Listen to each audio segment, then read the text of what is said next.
Hello guys, வணக்கம் and welcome back to the film பற்றி YouTube channel.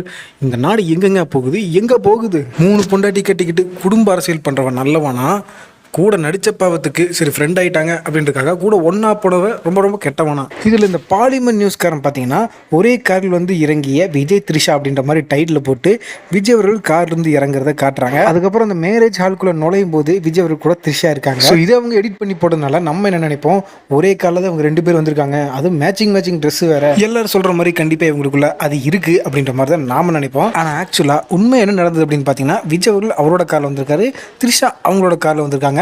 ஆனால் இவங்க எடிட் செஞ்சு இந்த மாதிரி விஜய் அவர்களுக்கு ஒரு கெட்ட பேர் கிரியேட் பண்ணுறதுக்காகவே இந்த ஒரு விஷயத்தை பண்ணியிருக்காங்க. அப்படியே இவங்க 2 பேர் ஒரே காரில் வந்திருந்தாலும் அதில் என்ன தப்பு இருக்குது? இவங்க 2 பேருமே நீண்ட காலத்து நண்பர்கள். அங்கே நடக்கிறது கோட் படத்தை ப்ரொடியூஸ் பண்ண ஏஜிஎஸ் அர்ச்சனா இவங்களுக்கு சம்மந்தப்பட்ட கல்யாணம் நடக்கிறதுனால இவங்களோட குடும்ப ஃபங்க்ஷனுக்கு விஜய் அவர்கள் வந்து தான் ஆகும். விஜய் அவர்கள் இந்த ஃபங்க்ஷனுக்கு கூப்பிட்ட மாதிரி த்ரிஷா அவர்களையும் இந்த ஃபங்க்ஷனுக்கு கூப்பிட்டுருக்கலாம்ல. இதுக்கு முன்னாடி எத்தனையோ மேரேஜ் ஃபங்க்ஷனுக்கு விஜய் வந்திருக்காரு. எல்லா மேரேஜ் ஃபங்க்ஷனுக்குமே த்ரிஷா அவங்களை கூட்டிகிட்டு போயிருக்காங்களா?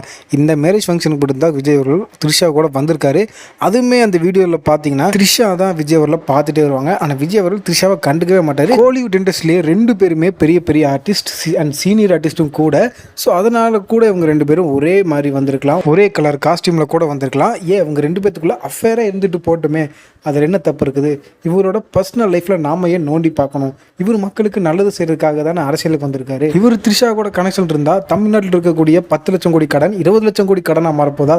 இல்லை, இவர் ஆட்சிக்கு வந்து நல்லது செய்கிறாரா இல்லையான்னு சொல்லிட்டு ஒரு வாட்டி வாய்ப்பு கொடுத்து பார்த்தா தான் நமக்கு தெரியும். 3 வப்பாட்டி 4 பொண்டாட்டி வச்சவங்களுக்கெல்லாம் இதுக்கு முன்னாடி நம்ம வாய்ப்பு கொடுத்துருக்குறோம். கரெக்டாக எலெக்ஷன் டயத்தில் இந்த மாதிரியான நியூஸ் எல்லாம் வருதுன்னா என்னதான் நடக்குது விஜய் அவர்களை சுற்றி அப்படின்னு நம்ம தெளிவாக தெரிஞ்சுக்காம அவசரப்பட்டு முடிவெடுக்கிறது முட்டாள்தான் அப்படின்னு தான் சொல்லுவேன்.